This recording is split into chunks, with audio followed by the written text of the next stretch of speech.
Hello and welcome to episode 1421 of The Sleeper and the Bust. It is Friday, May 30th. I'm your host, Paul Sporer, joined this afternoon by Justin Mason. Justin, how's it going? It is hot. It is hot today. Same. It is 91 degrees and I still don't have AC in this office. At least it's not 91 in my office right now. Otherwise, we'd be having a different conversation. Yeah. It's staying spicy here, and we've had a bunch of rain. We had a huge hailstorm, crazy hailstorm, the worst I've ever seen. You know, you always read about golf ball size hail and this and that, and you're like, okay, are we exaggerating a little bit? I retroactively believe those people more now than I did in the past, when I'd be a little skeptical of like baseball size and golf ball size and all that sort of stuff. This shit was huge, dude. It sounded like we were under attack at one point, the way it was banging off of the windows. It wasn't quite on golf ball size, but it was like large marble. If you ever played marbles, you got them like the big dog that you like roll into the other regular size ones. It was like the big ones. Thankfully, my car's okay. But then we had another huge storm overnight last night. It's been nuts. Bottom line is it's hot and muggy now. It is disgustingly sticky outside. But good thing I never go outside. That's why you just stay inside and watch baseball, folks. I have experienced golf ball size hail once in my life. And unfortunately for a buddy of mine, he bought a car that morning. Dude. And that's it crazy bad luck. Absolutely destroyed his car. Of course. And it was, I mean, thankfully, like he bought it from a dealership, so it was automatically insured, like, and all that stuff. Like, but like it, like literally he had the car for like 4 hours. And oh my God. And then walked out, and that car was just, I guess, like statistically on any given day of a hailstorm, like here in Austin, I'm sure there were cars purchased, taken home, and then boom, they get absolutely smoked. Neighbors got two like really nice fancy trucks, you know, all lifted and all that. He said he was investigating them. They were all good. So we avoided that sort of damage, but it was crazy. And the underrated aspect of it was obviously the hail is so heavy that it brought down so many leaves. Our back porch was just caked in leaves because every bit of rain, you know, raindrop, I guess hail drop, is bringing leaves with it because it's so heavy. So it was absolutely intense. Speaking of intense, we had to pull a Matt Vierling situation. If you guys aren't following the Texas, he or the Tigers rather, he came off the IL and had to go right back on. Same thing happened to Joe. So if you pick Joe back up, if you spend money on Joe and Fab, I understand it, right? The upside was there, but you might have to consider cutting him again. He's back on the IL. You know, are we in a Royce Lewis situation here with Arico?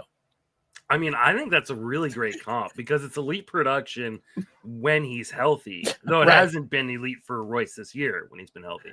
But I think he's going to be fine. But yeah, for Joe, like it's elite production when he's behind the computer and the mic, but he just can't stay there apparently. And it's unfortunate, but I feel like you have to like bump him down in your ranks next year, but you know what it's going to happen, right? He's going to have a big spring training. He's going to be great in February and March, and everybody's going to be like, hey, Joe Arico, second round pick. He's back.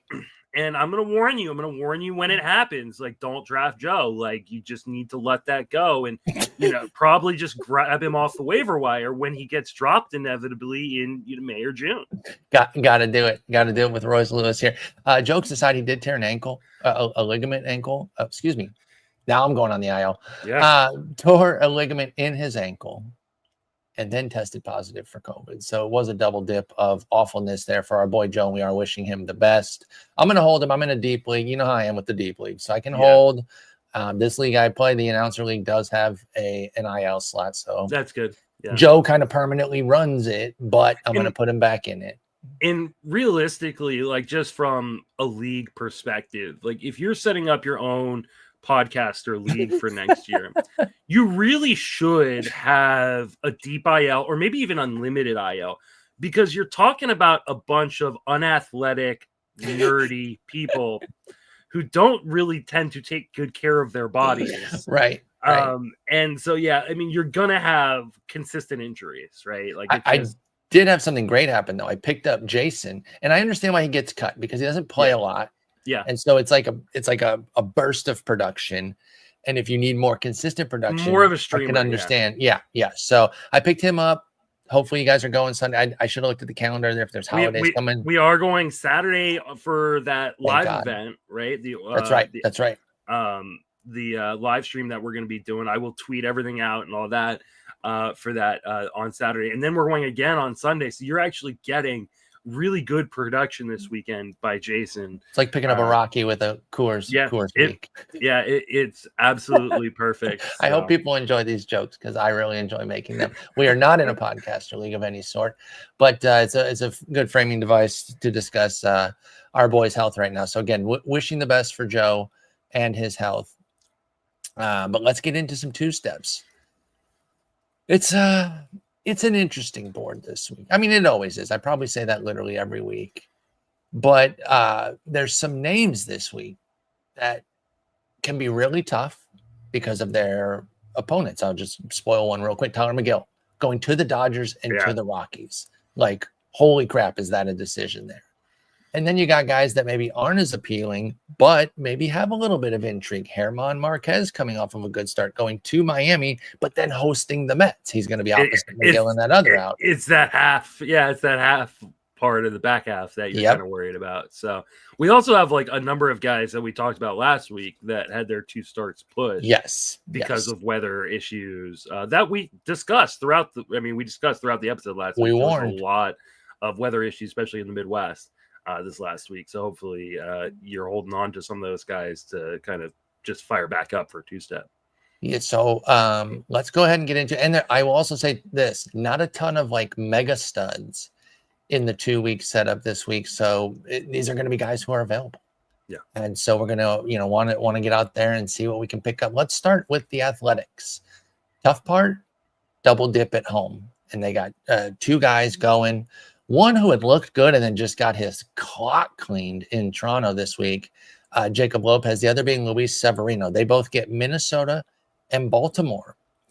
And so let's start with Sevy because he's the more bankable, known commodity here. He's been kind of a standard streamer, maybe a team streamer in 15s just because of what the waiver offers. 3.89 ERA, 123 WHIP in 12 starts. Strikeouts are not that impressive these days. 54 in those 71 2/3 innings for Luis Severino. Home road split says this is terrifying because he is a AA pitcher at home and a Cy Young candidate on the road. It's 620, 145 at home right now in 41 innings, 087, 094 in 31 innings on the road. Is it that simple to where you're off of this on Luis Severino, or can you find a way to get him started at home and hope that these numbers turn? Where do you come out with Sevy? I mean, I don't want to start this. This scares the crap out of me. Even though in all formats. Yeah, like even though like it's not like the scariest matchups necessarily. Mm-hmm. Baltimore has like the 13th best WOBA over the last 2 weeks. Minnesota is 26, so it's pretty decent matchups, but it's at home where that park is going to be hot. And though actually I think we are going to get a little bit of a cold spell this week after a hot weekend, but I'm not messing with it. It's just not like I will write him up today for my my 2-start article, but he's going to be like feeling lucky tier, which is like the second to lowest tier of starters, because it's so dangerous. He's been so terrible in Sacramento.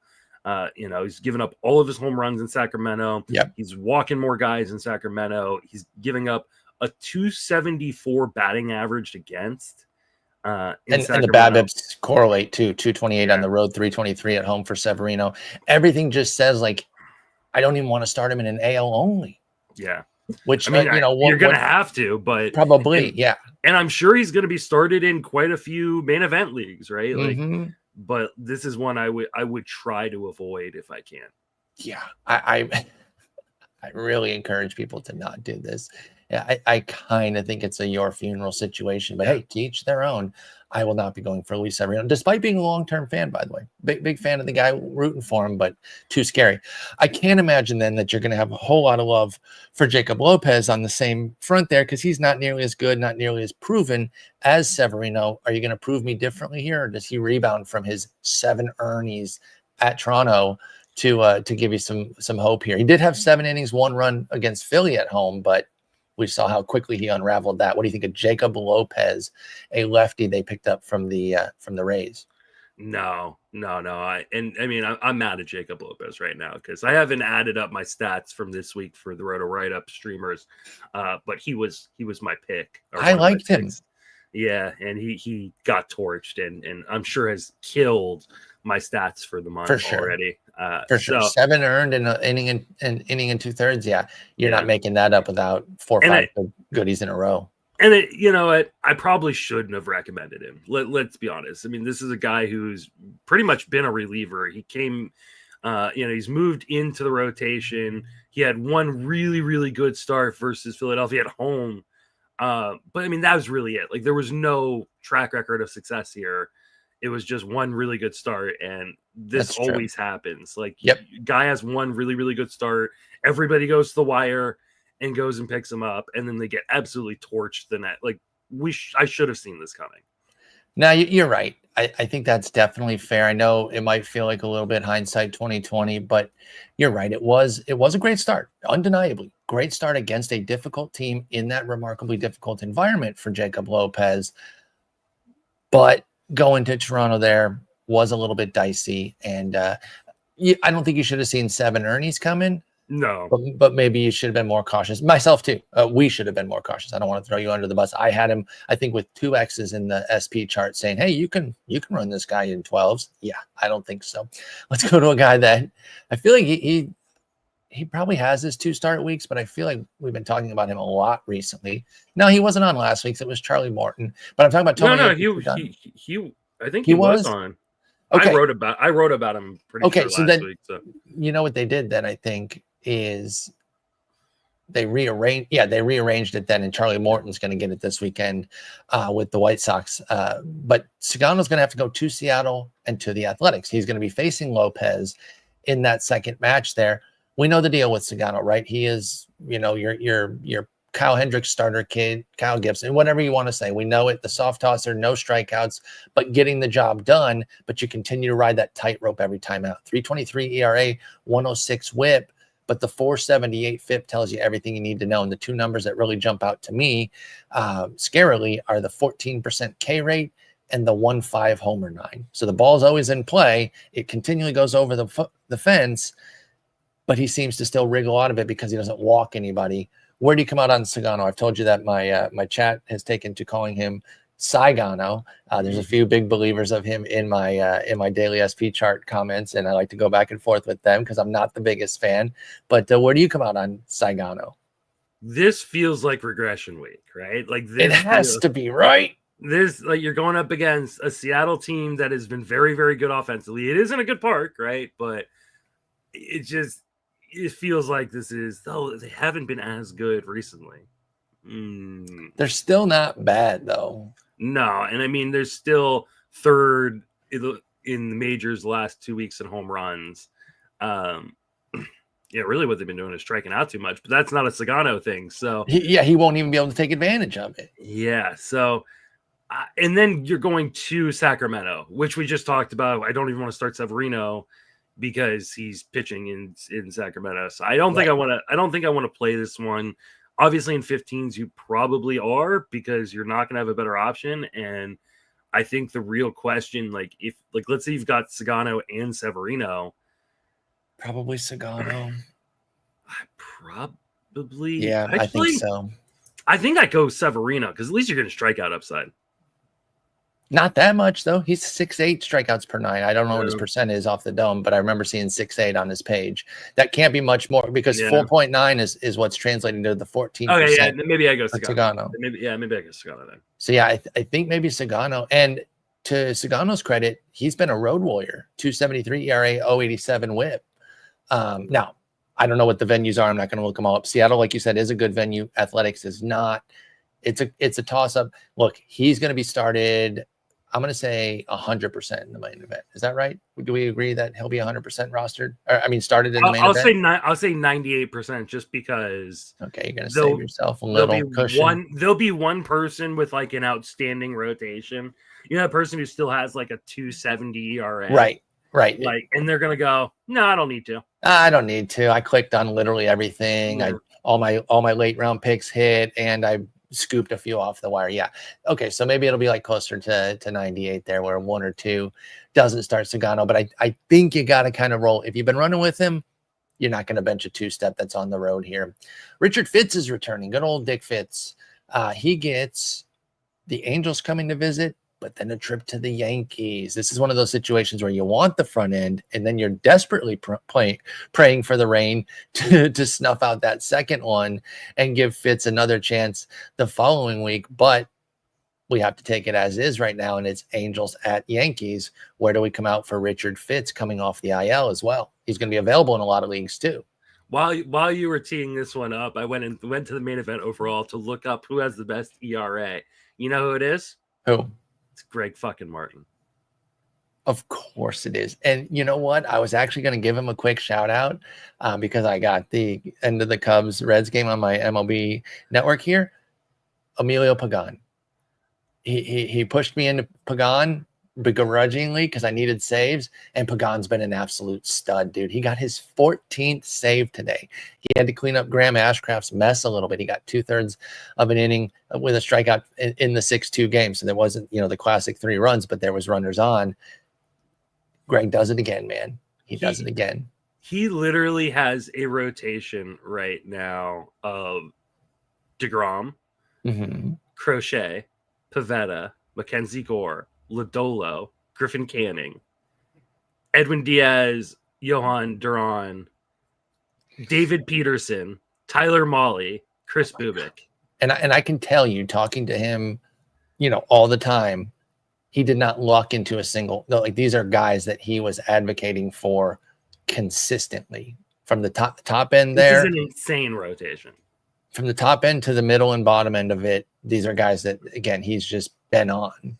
Yeah, this is just insane. So he would not. There you go. He would not start Sagano in that case. Yeah, no, he's already dropped Sagano. I'm sure. Like, yeah, he'd be like, this loser cannot make this team. The Guilds has the second best rotation, by the way, or second best ERA, I should say. And I think he's got a rotation here where he wouldn't start Sagano either. So there's a few. So maybe it is closer to like 88, 90% even, where a handful, although they don't have Sagano. So it is still a theoretical idea. You know what? I'm going to stick with my 100. I think 100% of the Sagano folks have it. But what about Fitz then? LA, the Angels, and then at the Yankees. That's obviously the scary one. And coming off the IL adds that extra scary dynamic. Is there enough juice here, or is this a pick up and stash, or is this an avoid altogether? Where are you at on Fitz? So he came off the IL and threw 3 innings. So he's already been off the IL. I'm sorry. I thought it was happening next week. He came off a couple days ago. I think on Wednesday. And, and threw 3 innings. There's 3 scoreless innings. That's nice. Nice little stretch out. But I don't feel really confident that at least by the first game that it'll be stretched out enough to go 5. And then you're hoping to catch a win against the Yankees. I don't like that. So I think I'm staying away from this one as well. Man, how many pitches was it against whomever for Fitz? It was, you faced 12 batters. Okay, so pretty limited. Just kind of restretch yourself at Milwaukee. I see here 2 Ks, a walk, 2 hits. It was good. Did he have a rehab at all? I'm just trying to see like where we're at in the progression because you might be right here. One rehab where he threw 3 innings. So like, so they've been tight on like 40 something pitches. I don't want to bet. I think they're going to be really careful with him, at least for the first start or two. So it's going to be 4 1/3 against the Angels, and then he gets the Yankees. The Yankees wreck him, right? Like it's just, and maybe he gets past the Yankees and does well, right? Like maybe he throws like 3 innings and allows 1 earned run, but like there's really just no upside here. You're not going to get a win. You're not going to get a lot of strikeouts because he's not going to go deep enough in the game to rack up strikeouts. So like, what is the upside? And you're not even getting a lot of innings to like really help your ratios. Right. So what about beyond this then with Fitz? Because he is available. Never mind. I'm going to undercut myself because the next week is the Yankees again. Yeah, no, I don't. I mean, I think I would. I mean, in 15-team league, I'd pick him up. Yeah, I mean, but you got to hold through a bit. I think I'm gonna put a bid in, but you're not using the guy for 2 weeks. Then that's kind of tough. At least he's got to be pretty low on the board. We don't know how long it's going to take him to amp up, too, right? Like, let me see what he was doing before the injury. He was at decent. 6 and 5 innings in 71, 102, and 70 pitches. Man, I don't know. Like, okay, so he missed about 6 weeks. And then had that 38 pitches in the minors, 44 in this majors. Would they jump him all the way to 70? I don't know. I think it is just going to be a progression. And then if the Angels one is 60 pitches, it's kind of a 3-week stash because the week after the Yankees start, he's going to Seattle. You're probably not going to want to start him there, depending on how Seattle's doing at that point. But then he potentially lines up for a 2-start week in 3 weeks against the Angels and the Blue Jays, which is something you would want to start him for. Sure, but that's a long way. That takes very little to get disrupted. Yep, exactly. Man, I'm sorry, I'm late. The dead air is not good there, but I'm laboring on this. I think I like Fitz. I do, but I don't even think I'm picking him up. I think the pass is fair on the start. You know what I'm hoping? I'm hoping other people pick him up this week. He gets absolutely destroyed, and then I can pick him up after, in 2 weeks because he'll get dropped. He won't be eligible to be picked up the following week. But the week after that, with Seattle on the docket, he'll be eligible. People won't necessarily want to stream him because he's coming off of a bad start. I can pick him up a week early. That's what I'm trying to do. I think that's fair with Richard Fitz. I'm going to pick him up I'm going to, be interested this week. Even if it is a longer term stash, I don't mind. I want to have him on the roster because here's the thing. What if we're wrong? What if he clicks 5 innings against the Angels because he's so efficient because they suck. Although Trout's back, that helps. Zach Neto, your boy, is a god. They're not completely inept. I'll back off a little bit on the Angels. They're not completely inept there. But let's say he gets going, goes 4 2/3. So you still miss out on the potential win, but the pitches are there. And then what if he's decent against the Yankees? Then the price the following week, even though it's a Yankees start, is all of a sudden a lot higher. If you like in 10s and 12s, this isn't a discussion, right? This is where we are in a pure 15-team and deeper silo right now with Richard Fitz. So I think really you can play full weight and see. It really depends on the context of your team, because there's a lot of people when you're picking up a guy in a 15-team league, especially like an NFBC context or just a general. I mean, some 15-team leagues are deeper than NFBC because you have the IL, and that takes away from so they're scraping. Yes. Yeah, that takes away from the pool, right? So are you actually going to be able to pick him up and not start him? Or are you going to be forcing your hand into starting him against the Yankees? Yeah, twice too. Again, if you didn't have him the following week, I would be much more gung-ho here with my Richard Fitz love. But I think you're throwing the cold water where it needs to be thrown here, and I'll pull back. Again, I think I am still going to be interested in the bidding this week, but he will be lower on the list because you don't really want to pick up a guy like you said. I just don't want to be forced. Using. I don't want to be forced into starting a guy coming off the IL who has shown he can't yet go deep into games against the best offense or one of the best offenses in baseball. No, that's fair. That is definitely fair. All right, that's Richard Fitz. Nice little discussion there. Let's talk some Cade Horton. Speaking of the Cubs, who lost today. Andrew Abbott, by the way, not who we're about to talk about, but absolute gem. I'm an aces only on the Cubs as a general principle in my SP chart, but I did make an exception for him today. I put him as a 2X.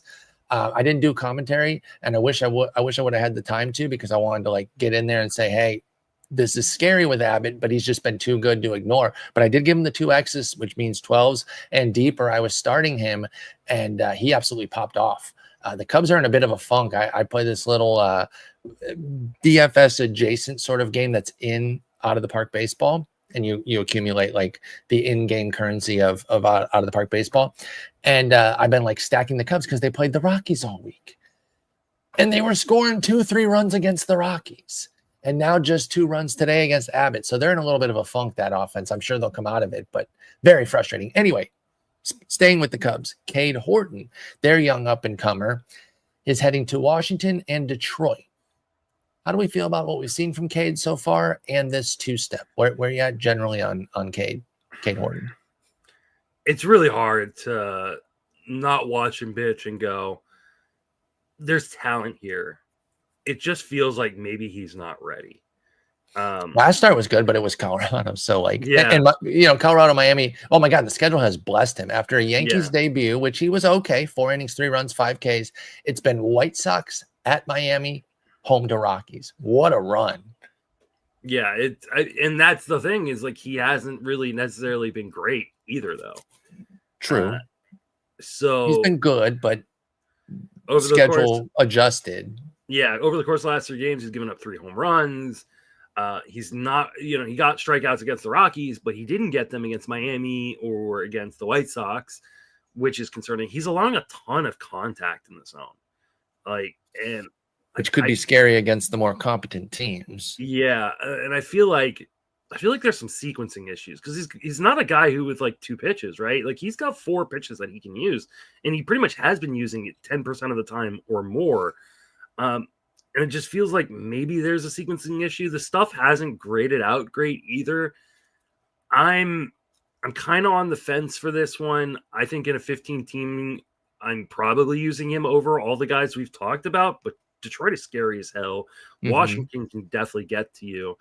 I think you're just kind of hoping and praying he goes 5 and you can get a shot for win because the Cubs offense is pretty good. So yeah, I'm a little bit concerned, but I think this is in 15 team leagues I'm using 10s and 12s. I don't think I'm not like going to the Y to pick up Cade Horton this week.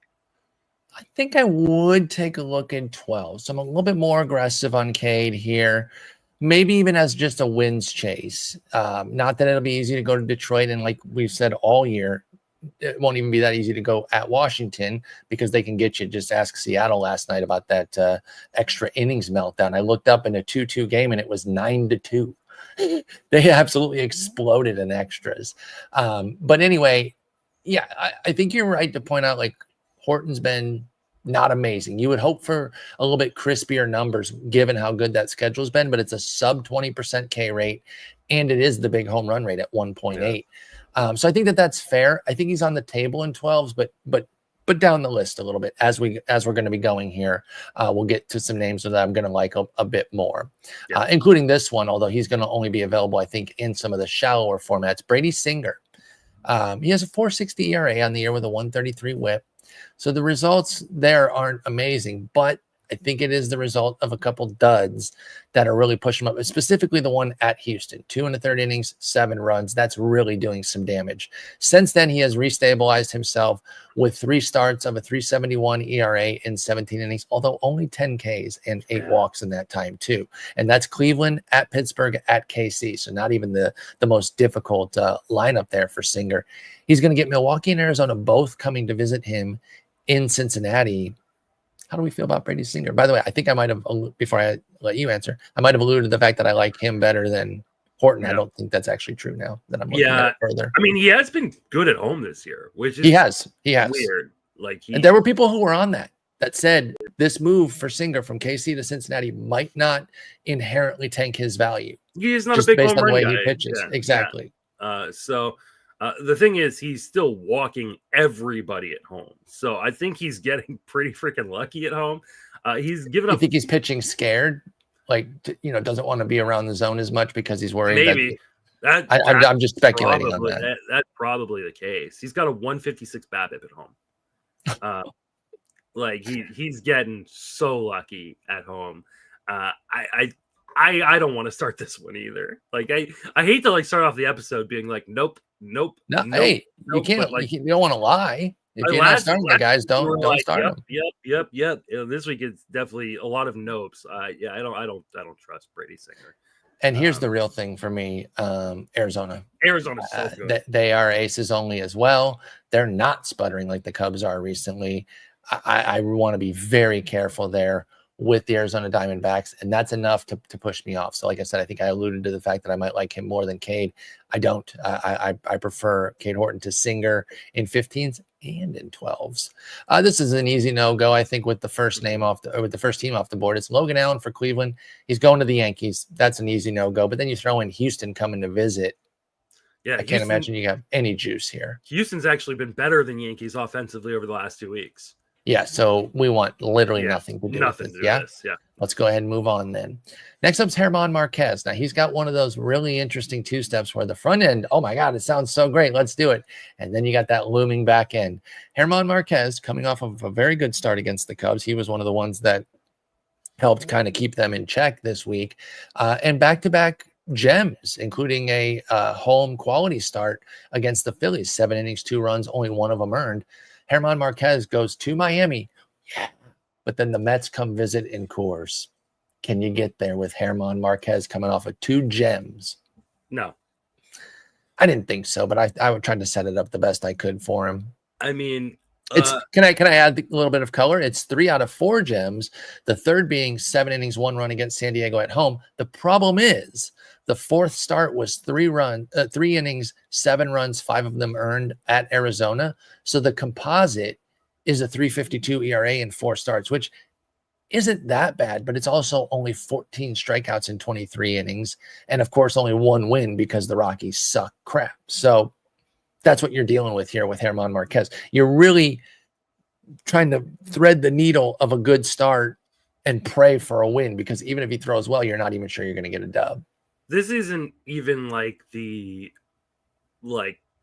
peak of German Marquez. Like, it's like nowhere near. This has now become the Timu version of German Marquez, who currently has a 7.13 ERA and a 5.43 K per 9. Tells you how good he was in April, by the way. Yeah, like with those 3 good starts that I'm telling you about, has brought his ERA down to 7.13. And here's your monthly Rockies pitching update. Kyle Freeland has the highest WAR of Rockies pitchers, and he has a 5.86 ERA. German Marquez is 7.13. Yeah, he's second on the team. Justin, they're WAR. 9 in 47. It's amazing. Like, you're watching history. The fall of the Berlin Wall, 9/11, and the 2025 Rockies. All in the same category. Massive collapses in history. Dude, 9 in 47. What the hell were the White Sox at this point? Let me go look. I'm looking that up right now. I think they must have been better than this. I feel like they were. They got their 9th win on May 3rd. That's a whole month. And on May 30th of that time, they were hang on, sorry. Oh wait, sorry. That was this year's White Sox. Hang on. Reverse. So they got their 9th win on May 8th. So still way sooner. And on May 30th, last year's White Sox were 15 and 43. So yeah, the Rockies are in real trouble. Speaking of those White Sox, they got 2 guys going next week twice, both at home. Jonathan Cannon and Shane Smith get Detroit and Kansas City. Shane Smith's a slam dunk in probably 15s and 12s. We'll talk about him in 10s in a moment. So let's start with Cannon, who's a little bit more of an open question. I know he gets believers every once in a while. It's usually when a 2-step comes up or a really good start comes up. He's okay. Like, you weren't using him the last 2 starts when things didn't go well at the Cubs, at the Mets. The start before that was at Cincinnati, 6 innings of scoreless ball, but it was at Cincinnati. I don't think people were using that either. But he did have 3 quality starts in a row before these 2 duds at the Mets and Cubs. Is Jonathan Cannon doing enough for you that you want to take a plunge here? He's interesting. I mean, I think I take him over a lot of the names we've already mentioned today. Yep. Because you're at least getting depth, right? Like, you're not getting many strikeouts or anything like that. No, but he goes. He's a 5-6 plus inning guy unless he just gets really hammered. He's gone at least 5 innings in each of his last 7 starts, and in 5 of those 7s, he's gone at least 6, right? Mm-hmm. So, like, quality starts, like, leagues, like, there's some value to this, right? He's not going to get a lot of wins. Like, he has not won since May 2nd. Because despite pitching all right too. Yeah. It's because the White Sox are terrible. Not Rocky's terrible, but terrible. And there aren't going to be a lot of strikeouts. So, I mean, Kansas City is a team that you kind of look as like, hey, you can kind of stream against them. So they have regressed to the mean though. Back up a bit on their offense. So even they aren't terrible. Yeah, I mean, Detroit and Kansas City both have like a below 90 WRC plus over the last 2 weeks. So I actually am okay in a deeper league like this being my option instead of doing a lot of the names that we've talked about, right? Instead of Richard Fitz, instead of Severino or Jacob Lopez. Yeah, I take him over both Athletics. I take him over Singer. Over Horton. I think it's Horton for me. Yeah, I think I shouldn't go on Horton. I think Horton and Sagano I'm taking over Cannon. I think so too. But I think that's it of the people we've talked about so far. All right, let's talk Shane Smith because he's been great. And he is consistently starting for people in 15s and probably 12s, 268 ERA, 116 whip. He is only 1-3, though, despite these good numbers in 11 starts. So I do think he is a lot harder to run in 10s and maybe even some 12s.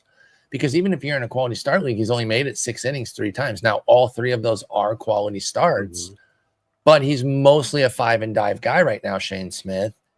Is he a 10-team guy for you? Does he have enough heat for that? I think he's just a straight streamer in a 10-team league, right? Like you can, and I think this is a point where you can stream him. Yeah, for a 2-step, go ahead and get the innings. For a 2-step. But like, I don't think he's someone you need to be keeping on your roster. Like you said, he's just not getting wins. He has not won since April 24th. And he doesn't even have that many decisions, if I recall correctly, too, right? Yeah, no, he's 1-2 since then.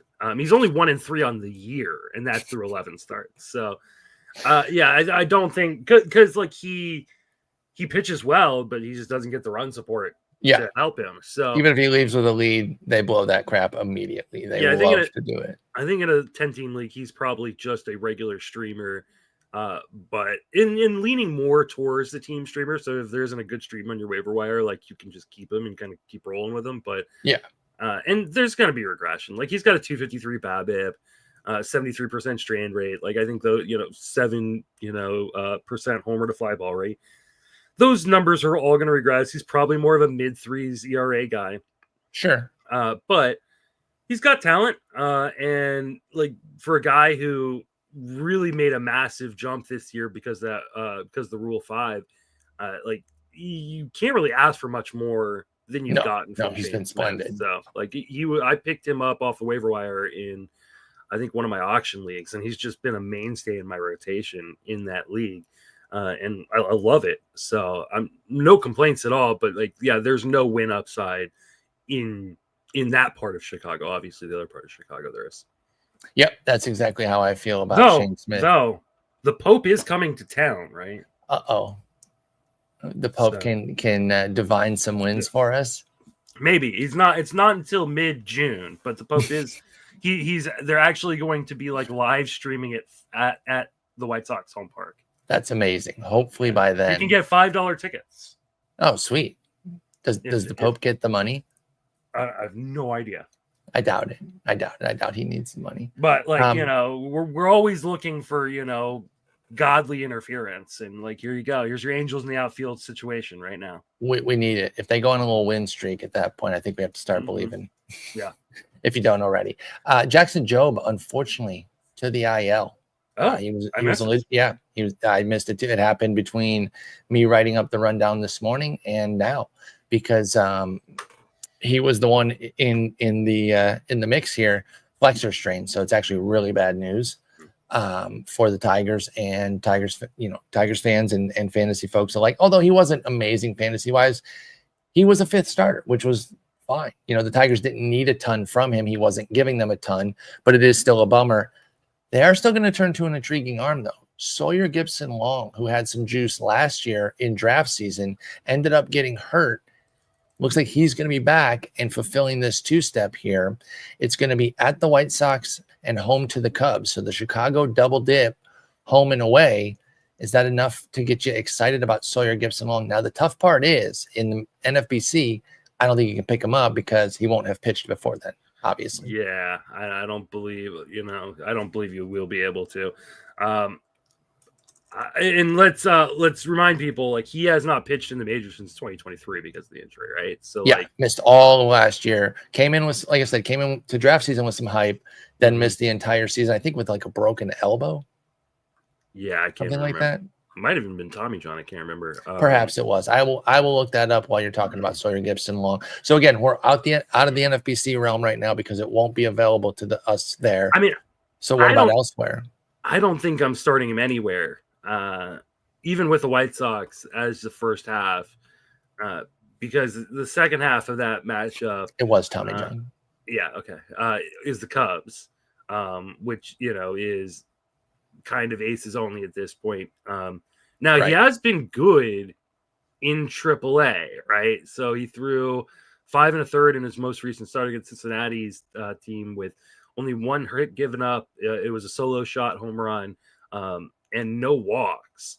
And he's only allowed 2 walks so far in 16 1/3 in the minors so far. And he's got a 2.20 ERA. So I definitely think this is guy maybe people should in deeper league start to scoop. Right. I don't think I'm starting him though out the gate. The only tough part is, and things happen. So it could go, it could end up being more, but it looks like it's going to be a one and done off rip because Reese Olson could be back the following week and get that spot right back. He's working his way back from a finger issue, but I do like Sawyer Gipson-Long, and I do think there'll be some intrigue there. Here's the thing. Obviously, if he dominates, people are going to be, going crazy for him the following week in the NFBC universe. I don't mind picking him up here in a non-NFBC universe and kind of seeing where it goes. Our probables have Reese Olson pitching Friday, so not even on the same schedule. Oh yeah, I see that. RotoWire has that too. But that would still leave room for Sawyer Gipson-Long to get the 2, because that they're using 6 guys for the 7 games. Flaherty, SGL, Mize, Skubal, Olson. Oh wait, no, that's only 5. I'm dumb. No, they're not using Montero. I'm very dumb. So then why did Sawyer get? Oh, never mind. RotoWire, I think, is being way too aggressive here. They have Job coming back the following week, and that's just not going to happen. Yeah, no. So okay, hang on, rewind that then. Sawyer Gipson-Long can hold a spot here, even if Olson comes back. I think you should scoop him. I think you should scoop him. Yeah. Probably in 12s, you should scoop him, and think about scooping him in 10s too. Like, there's some upside in this arm. Like this. Agreed. We were really excited about Sawyer Gipson-Long, kind of in his debut in 2023. It's good stuff. He gets strikeouts. He does a really good job of limiting the walks. He can struggle with command at times, but he's been so far so good in the minors and AAA, kind of as he's been building up for this debut. And with Jackson Jobe out, and likely out for the rest of the year, if flexor strain is almost always Tommy John. Yeah, that's not good at all. Now we always want to say, right, like first season back from Tommy John surgery, which Sawyer Gipson-Long is first season back. Right, he's got to struggle with command and control. So I wouldn't be like going out and spending a crap ton of fab on him. But if I get him cheap right now, especially like in the non-NFBC universe, because like NFBC, he's gonna have this 2-start under his belt, and if he looks good, like he's gonna go for $200, and I won't be in. I won't do that. Yeah, it'll be Cincy the following week if he holds. If he holds the Jackson Jobe spot. ESPN, Yahoo, Fantrax, CBS leagues, where you can just go scoop him right now. I think I would try to scoop him really cheaply and see what happens. Yep, I would too. And especially in daily leagues where you can get the White Sox start and maybe skip the Cubs one. But even if I have to take both, I might. I know it's aces only against the Cubs, but I might. They are sputtering right now. It's aces only with a caveat.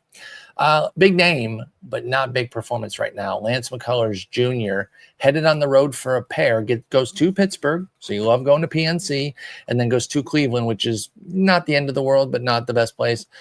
Coming off a couple nice, way better than I thought these last 3. I'm sorry, I said not great performance. I think I was leaning too much on the Cincinnati meltdown of a third of an inning, 7 runs. Again, this is one of those that'll take a while to work off of his ERA. But the last 3 starts now, 3.14 ERA with 22 Ks and 5 walks in 14 and the third innings for Lance McCullers Jr., including a quality start with 12 punchies against the Athletics.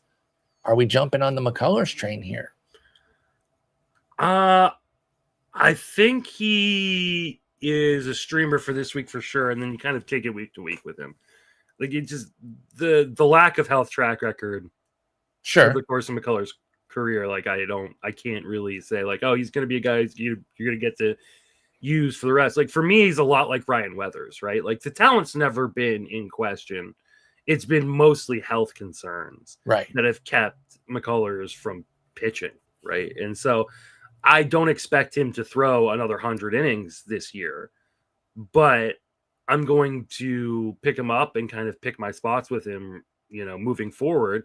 And if he continues to look good like he has the last 3 starts, I'll continue using him because you've got that Houston offense, which has been much better as of late behind you.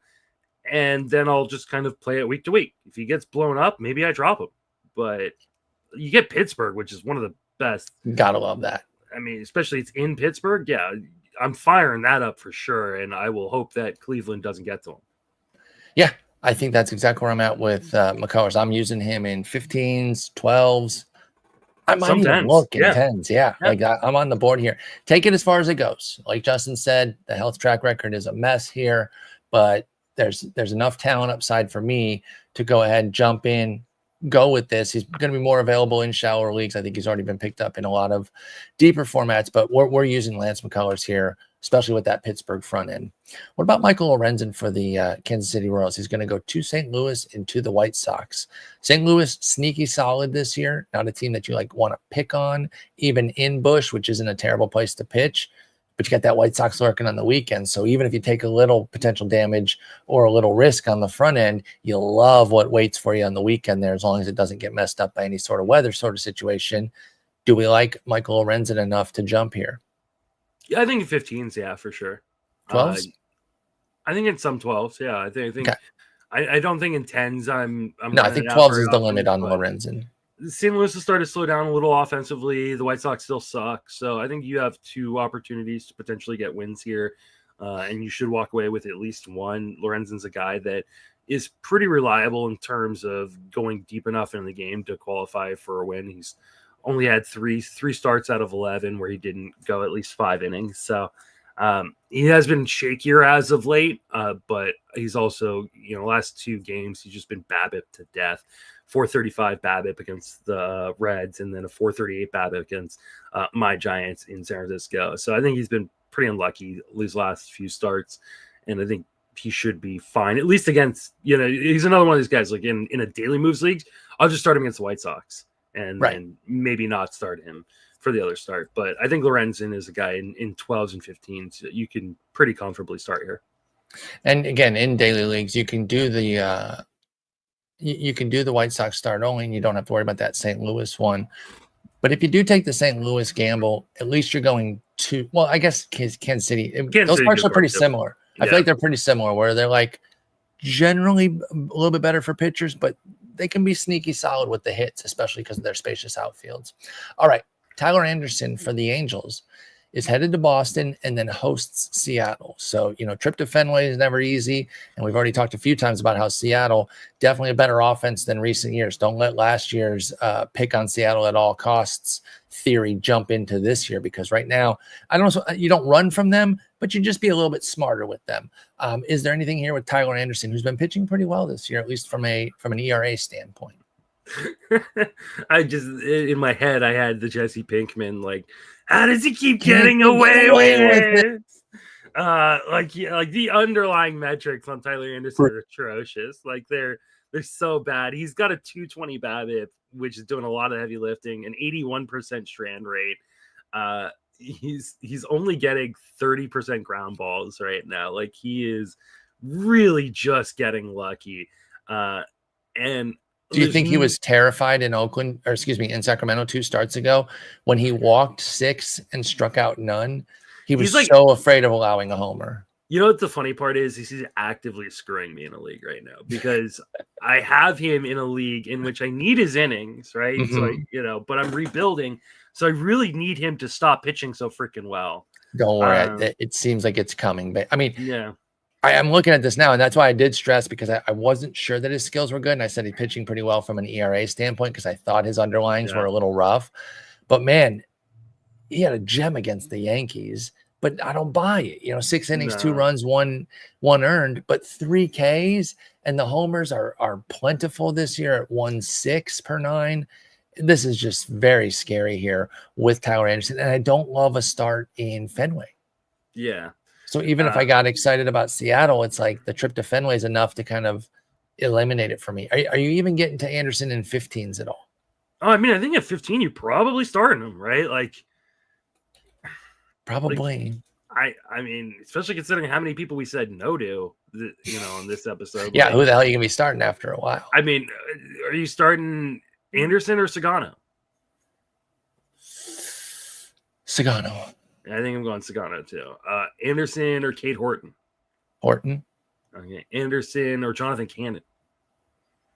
I knew you were going there next. That one's a good. I'm gonna go Cannon. Am I crazy? I think I'm going Anderson here. Okay. Anderson or McCullers. I'm gonna go McCullers. He has real upside. Yeah, I think so too. Okay, so I think that's the line. I think we're in the Jonathan Cannon tier. Yep, so I think in 15s you're starting him. In 12s, I don't think I would. I don't think I would start him in 12s. That's right. I think that's the right move. 15s, Anderson's probably gonna get in there. Anything else, I think you're pushing it and asking for trouble. Yeah. Dustin May is going to host the Mets and then head out to St. Louis. We know the deal with him. It looks pretty because it's so nasty, very gifable, but doesn't always get the strikeouts. They are up this year, though. Credit where it's due. He's at a 25% rate. That's been his big knock throughout his career. It's like he doesn't get strikeouts. Started this year. Wasn't getting strikeouts. This month, he's really dialed things up. Like it's been kind of a new Trevor, a new Dustin May, not Trevor. Love Trevor, but that he's not pitching anymore. 4.45 ERA to go with all these newfound strikeouts. 36 in 28 and a third. He's only 2-3 as well because at Atlanta, at Arizona, and home to the Angels, he lost 3 straight games there. So his team did not really support him, and he wasn't his best. But he didn't give up more than 4 runs in any of those. You would have thought he could have stolen a win somewhere in there. So what do we make of this revitalized May in terms of some strikeout upside? Is there enough juice here to go for it just because he's a Dodger? I mean, there's definitely enough juice here to go for it just because he's a Dodger. Absolutely. He's going deep enough to qualify for wins, and he's on the Dodgers, so he's going to get wins. So I definitely think you're starting him in 12s, 15s, and most 10s, if not all 10s. Okay. So you're pretty confident with May. Well, actually, I don't want to say that. You're willing to start him, but your confidence might not be. So Lance Brozdowski did a great piece on him today. I think. Okay. Oh, sorry, it was on Wednesday. Love Lance's stuff. Yeah, with images and everything to like really show like he's been throwing the cutter more to lefties. But there's really nothing that shows why the strikeout rate, especially against righties, has gone up. So I think it's probably just some small sample silliness. Okay. But I like that. For SSS is usually small sample size. I like small sample silliness. Yeah, I like that too. But I don't think I think he's now like not the guy he was, right? I think everybody who waited for years and clamored for years, like, oh, that there's more strikeout stuff upside, is now finally getting paid off. Now, you weren't right because you said this like 4 years ago. No, I told you. So, but I think this is going to be the poster boy for every guy who like is gifable, doesn't have strikeouts. Look, Dustin May did it. Dustin May eventually got there. Yeah, we'll see if he's still there in July though, too, right? So, because it's not even a guarantee that it continues to hold with these strikeouts. Because if I remember correctly, I'm pulling up his page right now. I don't think he's had like a requisite swinging strike rate jump to go with it. So it's still, and we've seen guys have, the ability to still get strikeouts despite not having some gaudy swinging strike rate, but you generally need one that's a double digit mark, right? It has been double digits in 2 of the last 3 outings.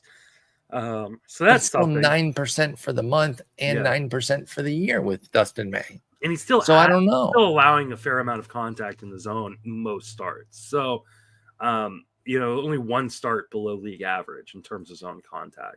So that is kind of like, I think this is more small sample silliness than it is anything else. But like I said, he pitches on the Dodgers. The Dodgers are the best team of baseball.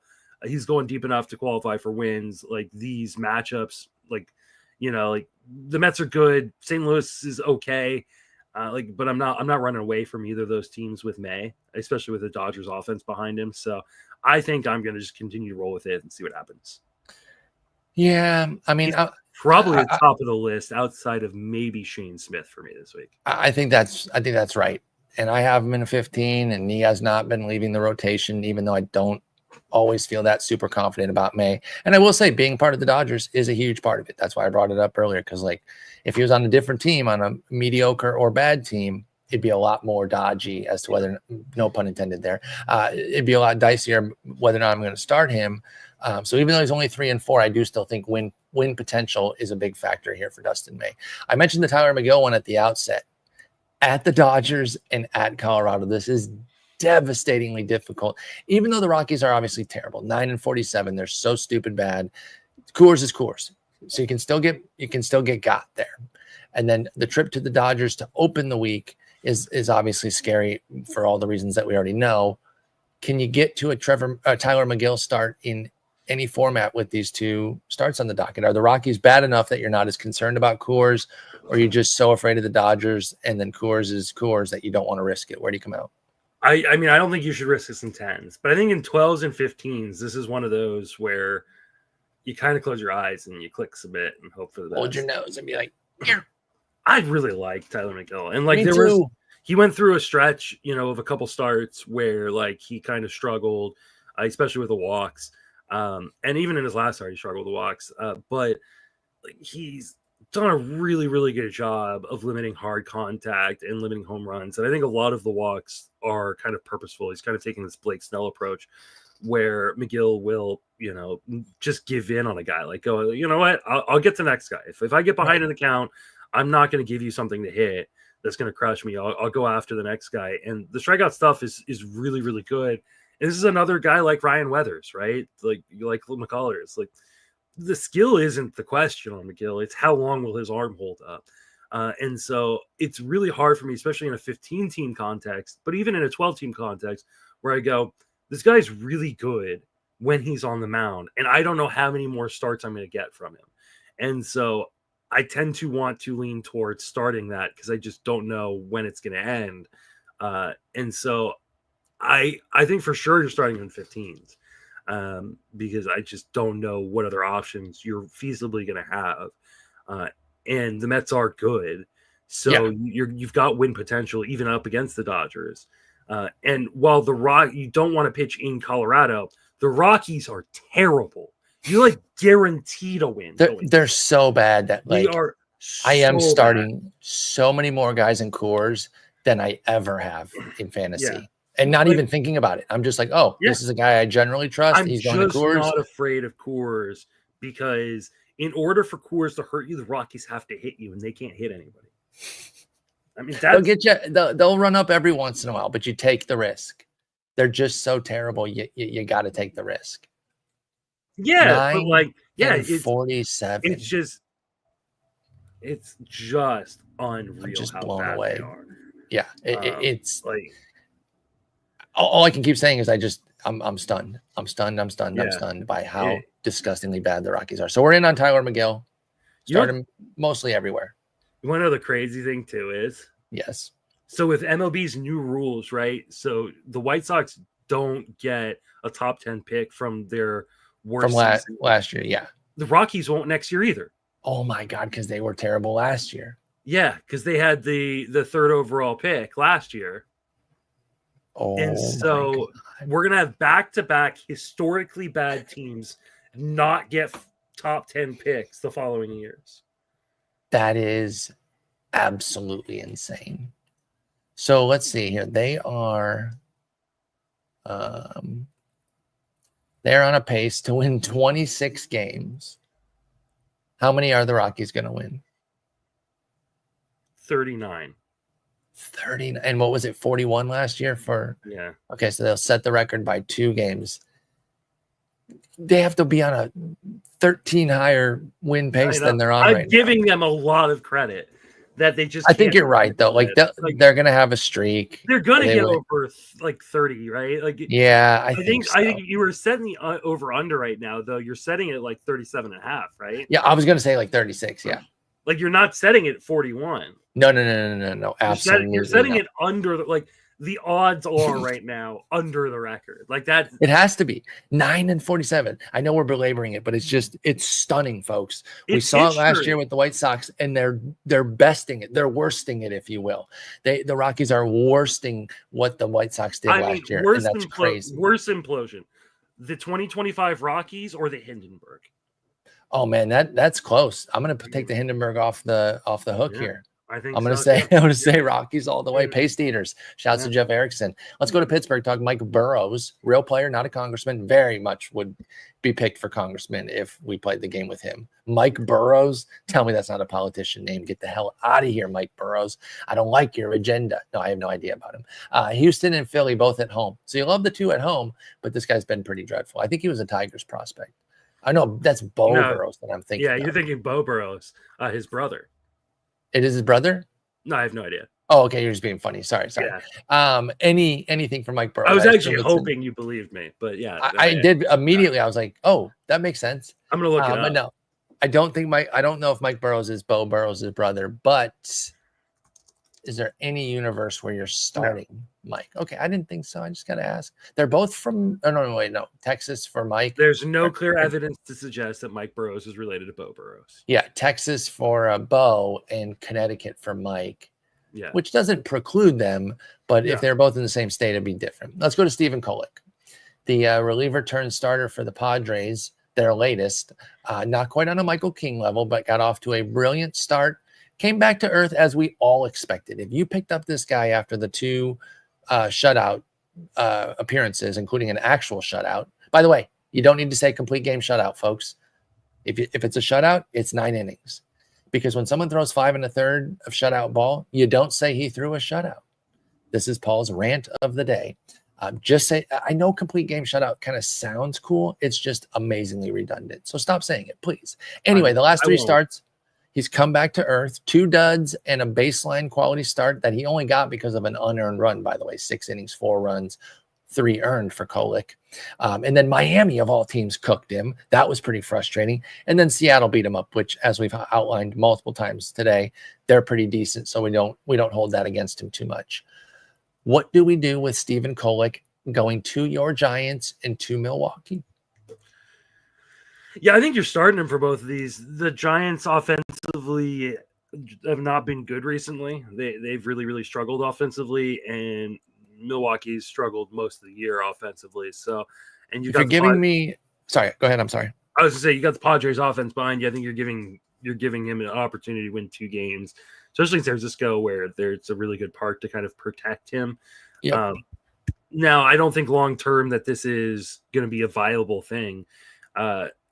I think this is like the prime example of like, hey, moving a guy out of the bullpen where the stuff really plays up in short spurts doesn't work as well always in the rotation. Right. Because Kolek's stuff score has dropped tremendously since being moved out of the into the rotation, out of the bullpen. He had a 109 stuff plus last year, a 97 stuff plus this year. He's like a classic 99. Classic 4th, 5th starter type here. You kind of hinted at it there. Chance for 2 wins. So if you got like a little meter here, and it starts at 50%, 50% skill, 50% win, where are you moving that meter How much of this is a wins play is what I'm trying to ask you. Is it like are you moving 70. the meter over to 60%? Okay, yeah, 70%. I'd say 70%. Yeah. Me too. It's mostly a wins play for me. He gives up a lot of contact, like right, like there is a real opportunity for him to get burned because of the amount of contact Stephen Kolek gives up. And so there are definitely some risk here, and you're not going to get a ton of strikeouts, but I just think like these are two pretty good matchups. And like we talked about last week, when you're looking at streamers, the first thing you should look at is the matchup. Yes, kind of, absolutely. And go from there. So that's where I'm at too. This is a heavy wins play with Kolek, but I am in for it. All right. I'm sure you're getting them in your chat, in your comments everywhere. A lot of questions about George Kirby. We waited a long time. We waited longer than we were told, which we should have known. I say that to myself. I'm looking in a mirror on that one because I picked him in the main event. Like, oh, it's going to be a short-term thing. I didn't add the Collette 2 weeks. It should have been more than that, by the way, but you got to add at least a couple weeks to an injury there. But he's back, and he's been horrendous. On the one hand, this is his spring, and you want to give him a little bit of leeway for George Kirby. But on the other, you need guys that can perform, and he's just not performing right now. He gets a two-step. Baltimore and at the Angels are the two starts that we've seen so far so bad that you're just not in, and you can't be rostering him right now? Or did you see anything in that Washington start? The fact that all the runs, actually not all of them, but a bunch of the runs came late. Maybe he's kind of putting some things together. He is still kind of working his way back, that you want to start this. Where are we on Kirby after two very uninspiring starts so far? Yeah, I just think this is rust. I think this is rust and kind of getting back into shape. And I can understand not wanting to start him. I'm going to be starting him. No, you're not cutting him anywhere, even if you're not starting Kirby, though, right? He's an instant pickup if someone cuts him. 100% agree. If someone cuts George Kirby, go throw. This is where you go throw the $200 for the fab. Like, you might not even have to, though, because if someone's cutting him, like you do, though, you absolutely might be scared. You don't risk it. Like I'm just like that's fair. Don't play games. This is one of those situations where, like, if I bid 220 and the backup bid is 17, whatever. Okay, I just got a guy who I considered a top 10 starter coming into the year off of the wire. Like it'll and two starts do not change that. The only thing that can really go south here, I think, for us is if he gets hurt again and he's done for the year. Yeah, which is a possibility. Obviously, but it's a risk I'm willing to take with George Kirby. I'm in as well. I'm going to start him in my 15s. I'm going to start him in 12s. I'm not in 12s this year, but I would start him, and I might even start him in some 10s because I do think he was better last time. I've watched both. The first one was he just was rust city all the way through outside of the first inning. And then the second one, he was pretty good. And then that fourth inning came along, 2 walks, and a multi-walk inning for George Kirby is so freaking rare. Yeah. So yeah, I'm not too concerned at all, to be honest. The velocity is right where it was last year. And the command and control, in spite of what the numbers say, has looked pretty good, except for, brief moments. And I just think, again, small sample silliness. I'm not getting. I'm really keen on that. I'm using a lot. I just slipped out of my mouth. It's like, perfect. I didn't even think about it, but I love it now. Yeah, we're working with small sample silliness. Right up there with casual weather. Like it's casual weather, which we still don't know what the hell that means. Just going into the lexicon. One of the greatest memes on this podcast ever. Oh, he's back, or he's supposed to be coming back. Justin Verlander, for your boys, looking to return on Tuesday for a two-step that is San Diego and Atlanta both coming to visit him in San Francisco. Yeah, no, I don't want this either. First off, it's not guaranteed yet that he's coming back. You also where are you on? Like, go ahead. I'm sorry. I don't like starting guys coming off the IL. Agreed. And he wasn't like Verlander was great to begin with. Bingo. So where are you generally, though? Would you pick up in stash? Because I have bad news for you if you would. He gets the Dodgers in Boston the following 2 weeks. No. And it's the first Giants versus the Dodgers series this year. So no thanks. Yeah. So you're looking at San Diego, Atlanta, if he does come for the two-step for Verlander, then a trip to the Dodgers, then Boston comes to visit, and then he finally gets Miami on June something or other here. Yeah, exactly. Like it's so far away. It's just not even a thing right now as far as that goes. We love Verlander. I hope he gets 5 wins in his next 5 starts. But especially because he pitches for my favorite team. But not on my fantasy team. He won't. And if I'm not in on it, then you probably shouldn't be, because I'm the biggest fanboy of Verlander possible, maybe outside of his brother. All right, Bowden Francis.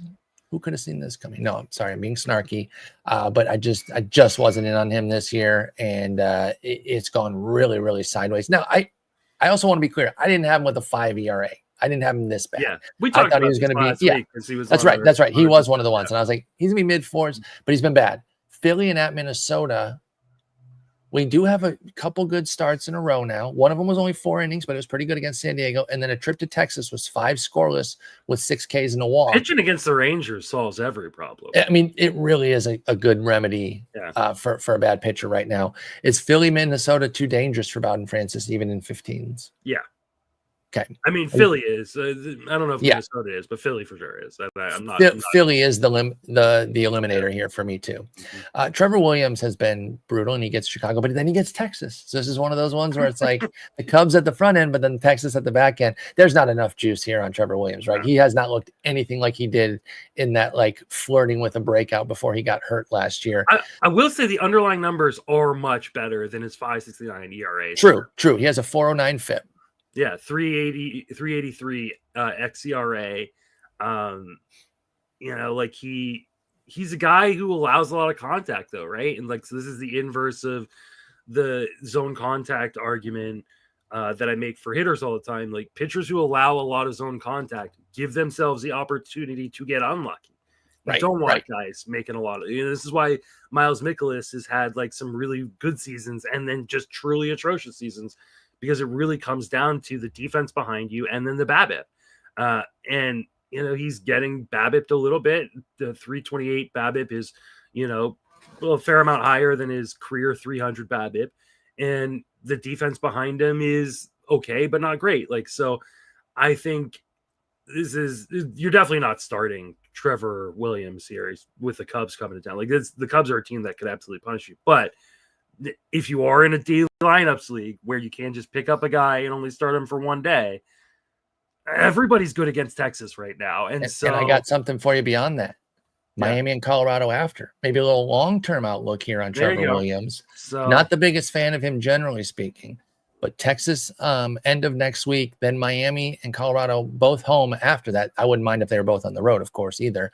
But might be a little opportunity here for a deep league play on Trevor Williams if you're okay chasing some potentially decent ratios with an okay win chance. He's 3-5. We've talked up the Nats offense as being capable. So, that might not be a bad little play, deep league style there for Trevor Williams.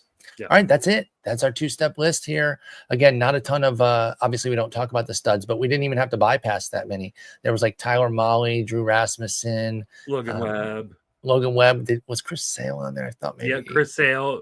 I've got Logan Webb, Carlos Rodon, Drew Rasmussen, Joe Ryan, Pablo Lopez, Zach Wheeler, Nathan Eovaldi, Chris Sale, Freddie Peralta. And I didn't miss anybody on there that you thought we needed to talk about, right? Jack Flaherty as well. Yeah, and you're comfortable with all those having been skipped as automatic starts, right?